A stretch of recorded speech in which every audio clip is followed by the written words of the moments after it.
انتم تعرفون شنو معنى اسم رزان؟ تعالوا شوفوا. رزان صح لي ريان ليش؟ يعني شنو رزان؟ رزان يعني العفة الشرف بالكردي.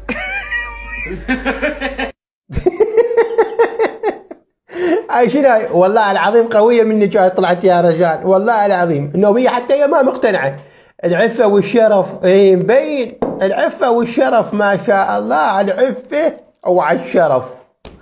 كلش ينقط منا ومناه العفة والشرف، يخر من ذانك.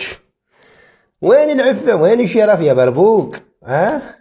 الشنوب خدودك هذول راح يطقن كافي. كل شع نافخاتهن كل شع نافخاتها كل شع كافي. هالشنوب الخدود الفوق والخدود الورا يومين نافختهن. اليمن ما تقول لي اليمن؟ ام العفة والشرف. تيسير انت منو يحبك؟ ما اعتقد واحد يحبني بديني غير بس الله. لا شنو هاي تيسير؟ لا تروحين زايد صدق كذب. هسه حتى يم الله صارت اللواقة لا تتلوقين. بس الله يحبك كلش. شلون عرفتي بالله الله يحبك؟ خايب اخذيها من عندي وحق علي بن ابي طالب. بس يجي يومك تلقين الشيش قدامك وحق علي بن يطببها مقابل يطب الشيش يطب منها يطلع منها محضرينه الك. شلون شيش بس يجي يومك وشوفين حب الله هناك شلونه. تعالوا شوفوا كلاوات شيفاز. السلام عليكم. طبعا شان انا رجعت من الشغل مثل ما تشوفون، بس كنت تعبان ومتفلس وما يتعب بالقران. المهم هنا قعدت قلت خل ارتاح شويه، مثل ما تشوفون جيت فتحت. ولكم والله بلوى والله العظيم.